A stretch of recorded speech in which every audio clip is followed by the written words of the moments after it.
ನಮಸ್ಕಾರ. ಉತ್ತರ ಕರ್ನಾಟಕ ನ್ಯೂಸ್ನ ಇಂಡಿಯನ್ ಎಕ್ಸ್‌ಪ್ರೆಸ್ಗೆ ಸ್ವಾಗತ. ನಾನು ಹನುಮಂತ್ ದೇಶ್ಮುಖ್.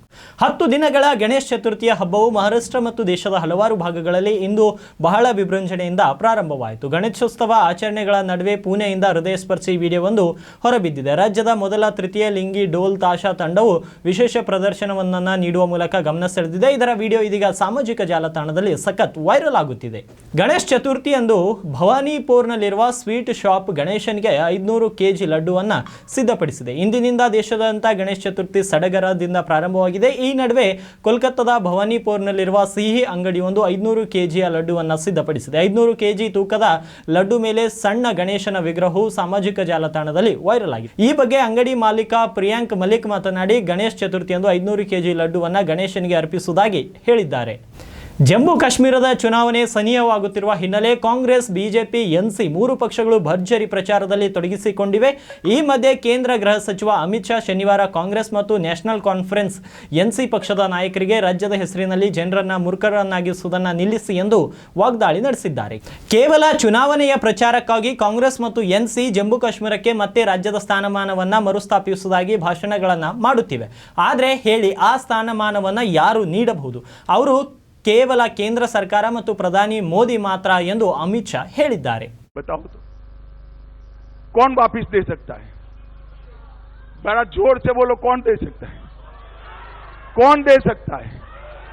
ये क्या आप जम्मू कश्मीर की जनता को मूर्ख बना रहे हो भाई? सब में अकल है, वो भारत सरकार ही दे सकती है, मोदी जी ही दे सकते हैं. अब आगे सुनिए, मैंने खुद कहा है कि चुनाव के बाद उचित समय पर जम्मू कश्मीर को राज्य का स्टेटस हम वापस देंगे. और आम सभा में नहीं कहा है, हमने पार्लियामेंट में कहा है. जो चीज हमने दे ही दी है, इसको ये मांग रहे हैं. बताइए भाई, ऐसा कभी देखा है क्या? अरे भाई, मेरा 5 अगस्त 6 अगस्त का भाषण सुन लो. उसमें मैंने कहा है, चुनाव के बाद उचित समय पर जम्मू कश्मीर को हम फिर से यूटी से राज्य बनाने का काम करेंगे. राहुल गांधी, आप लोगों को गुमराह मत करिए. हमने जम्मू कश्मीर को हम जानते हैं, उसके सम्मान को भी जानते हैं. भाइयों बहनों, भारतीय जनता पार्टी की मोदी ಕಾಂಗ್ರೆಸ್ನ ಭಾರತ್ ಜೋಡೋ ಯಾತ್ರೆಯ 2ನೇ ವಾರ್ಷಿಕೋತ್ಸವದಂದು ಲೋಕಸಭೆಯ ವಿರೋಧ ಪಕ್ಷದ ನಾಯಕ ರಾಹುಲ್ ಗಾಂಧಿಯವರು ಭಾರತೀಯರು ಸ್ವಾಭಾವಿಕವಾಗಿ ಜನರನ್ನ ಪ್ರೀತಿಸುತ್ತಾರೆ ಎಂಬುದನ್ನು ಈ ಭೇಟಿ ಸಾಬೀತುಪಡಿಸಿದೆ ಎಂದು ಹೇಳಿದ್ದಾರೆ. ಈ ಸಂಬಂಧ ತಮ್ಮ ಎಕ್ಸ್ ಖಾತೆಯಲ್ಲಿ ಬರೆದುಕೊಂಡಿರುವ ಅವರು, ಪ್ರೀತಿಯ ಧ್ವನಿ ದೇಶದ ಮೂಲೆ ಮೂಲೆಯಲ್ಲಿ ಕೇಳಿ ಬರುವಂತೆ ಮಾಡುವುದೇ ನಮ್ಮ ಧ್ಯೇಯವಾಗಿದೆ. ಭಾರತ್ ಜೋಡೋ ಯಾತ್ರೆ ನನಗೆ ಮೌನದ ಸೌಂದರ್ಯವನ್ನು ಕಲಿಸಿದೆ ಎಂದು ಹೇಳಿದ್ದಾರೆ. ಜನಸಮೂಹ ಹರ್ಷೋದ್ಗಾರಗಳು ಮತ್ತು ಘೋಷಣೆಗಳ ನಡುವೆ ಶಬ್ದವನ್ನು ಟ್ಯೂನ್ ಮಾಡುವ ಮತ್ತು ಪಕ್ಕದ ವ್ಯಕ್ತಿಯ ಮೇಲೆ ಸಂಪೂರ್ಣವಾಗಿ ಕೇಂದ್ರೀಕರಿಸುವ ಶಕ್ತಿಯನ್ನು ನಾನು ಕಂಡುಕೊಂಡಿದ್ದೇನೆ ಎಂದರು. ಪ್ಯಾರಿಸ್ ಒಲಿಂಪಿಕ್ಸ್ನ 50 kg ಮಹಿಳಾ ಕುಸ್ತಿ ವಿಭಾಗದ ಫೈನಲ್ನಿಂದ ಹೊರಬಿದ್ದ ಭಾರತದ ಕುಸ್ತಿಪಟು ವಿಘ್ನೇಶ್ ಫೋಗಟ್ ಬಗ್ಗೆ ಮಾಜಿ WFI ಮುಖ್ಯಸ್ಥ ಬ್ರಿಜ್ ಭೂಷಣ್ ಶರಣ್ ಸಿಂಗ್ ಪ್ರತಿಕ್ರಿಯಿಸಿದ್ದು, ಮೋಸ ಮಾಡಿದ್ದಕ್ಕೆ ದೇವರು ಶಿಕ್ಷೆ ನೀಡಿದ್ದಾರೆ ಎಂದು ಹೇಳುವ ಮೂಲಕ ಹೊಸ ದಾಳಿಯನ್ನು ನಡೆಸಿದ್ದಾರೆ. ಈ ಬಗ್ಗೆ ಮಾತನಾಡಿದ ಅವರು, ಒಬ್ಬ ಕುಸ್ತಿಪಟು ಒಂದೇ ದಿನದಲ್ಲಿ 2 ತೂಕದ ವಿಭಾಗಗಳಲ್ಲಿ ಸ್ಪರ್ಧಿಸಲು ಸಾಧ್ಯವೇ? ಅದು ಅಲ್ಲದೆ ತೂಕದ ನಂತರ 5 ಗಂಟೆಗಳ ಕಾಲ ಪ್ರಯೋಗಗಳನ್ನು ನಿಲ್ಲಿಸಬಹುದೇ ಎಂದು ಪ್ರಶ್ನಿಸಿದರು. सबसे पहले तो मैं पूरे देशवासियों का बहुत बहुत धन्यवाद कहना चाहती हूँ, आप मीडिया पर्सन्स का भी, क्योंकि आप लोग ही हम लोगों को इतना through out the journey wrestling में आपने सपोर्ट किया है. तो मैं उम्मीद करती हूँ कि मैं आपकी उम्मीदों पे खरा उतरूँ बिल्कुल. और कांग्रेस पार्टी का मैं बहुत बहुत धन्यवाद करती हूँ, क्योंकि जब बोलते हैं ना कि बुरे टाइम में पता लगता है कि अपना कौन है. जब हम रोड पे घसीटे जा रहे थे तो छोड़ के बीजेपी को देश में जितनी भी पार्टियां हैं वो हमारे साथ में थी, हमारे दर्द को समझ पा रही थी, हमारे आंसुओं को समझ पा रही थी. मैं बहुत प्राउड फील कर रही हूँ कि मैं एक ऐसी पार्टी में, एक ऐसी विचारधारा में हूँ जो महिलाओं के साथ हो रहा अन्याय और उनके साथ बुरे बर्ताव के खिलाफ खड़ी है. वो लड़ाई लड़ने के तैयार है, सड़क से लेकर संसद तक. वो बेटी की बात करते हैं, ऐसे षड्यंत्र में शामिल हैं. अब आज बजरंग पूनिया जैसे खिलाड़ी, मैं नाम अब मजबूरी है लेना, लेकिन कोर्ट कहती ना लो। लेकिन आपको सबको पता है किसने किसने आरोप लगाया है।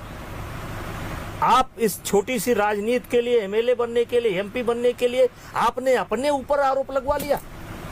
और जिस समय हम आपको परेशान कर रहे थे, जिस समय हम आपको बदतमीजी कर रहे थे, क्या आपके पास इतना ताकत नहीं थी कि एक तमाचा मेरे मुंह पर मारती? और भी दिल्ली जैसे स्थान पर आपका कौन क्या करता? मैं आपसे बदतमीजी कर रहा था और आपकी वर्ल्ड चैंपियनशिप, ओलंपिक चैंपियनशिप और इतना साहस, इतना दुस्साहस एक तमाचा खींच करके नहीं मार सकती थी, हंगामा नहीं कर सकती थी, बोल नहीं सकती थी कि मेरे साथ देखो ये क्या कर रहा है।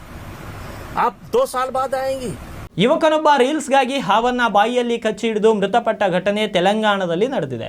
ಶಿವ ಮೃತಪಟ್ಟ ಯುವಕ ತೆಲಂಗಾಣದ ಕಾಮಾರೆಡ್ಡಿ ಜಿಲ್ಲೆಯ ಬನ್ನವಾಡ ಮಂಡಲದ ದೇಸಾಯಿಪೇಟ ಗ್ರಾಮದಲ್ಲಿ ಈ ಘಟನೆ ನಡೆದಿದೆ. ಹವಾಡಿಗನೊಬ್ಬನ ಮಗ ಶಿವ ಗ್ರಾಮದ ಕಾಲೋನಿಗೆ ಪ್ರವೇಶಿಸಿದ 6 ಅಡಿಯ ನಾಗರಹಾವನ್ನು ಹಿಡಿದು ಗ್ರಾಮದಿಂದ ಹೊರಗೆ ಬಿಡಲು ತೆಗೆದುಕೊಂಡು ಹೋಗುವಾಗ ಬಾಯಿಯಲ್ಲಿ ಕಚ್ಚಿ ಹಿಡಿದಿದ್ದಾನೆ.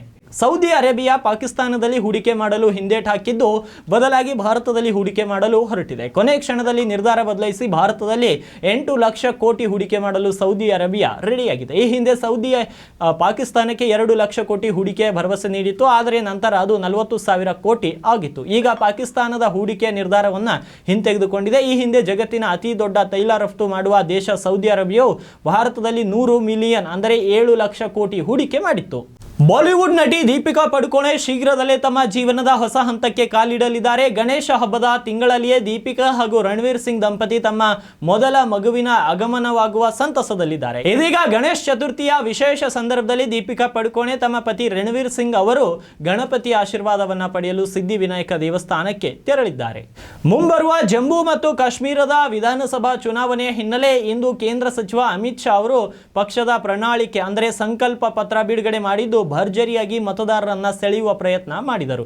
ಪ್ರಣಾಳಿಕೆ ರಿಲೀಸ್ ಮಾಡಿ ಮಾತನಾಡಿದ ಶಾ, ಜಮ್ಮು ಕಾಶ್ಮೀರದಲ್ಲಿ ಬಿಜೆಪಿ ಅಧಿಕಾರಕ್ಕೆ ಬಂದರೆ ಮಾ ಸನ್ಮಾನ್ ಯೋಜನೆ ಅಡಿ ಪ್ರತಿ ಕುಟುಂಬದ ಮನೆಯ ಹಿರಿಯ ಮಹಿಳೆಗೆ ವಾರ್ಷಿಕ 18,000 ರೂಪಾಯಿ ನೀಡುವುದಾಗಿ ಘೋಷಿಸಿದರು. ನಿರಂತರ ಸುದ್ದಿಗಾಗಿ ನೋಡ್ತಾ ಇರಿ ಉತ್ತರ ಕರ್ನಾಟಕ ನ್ಯೂಸ್.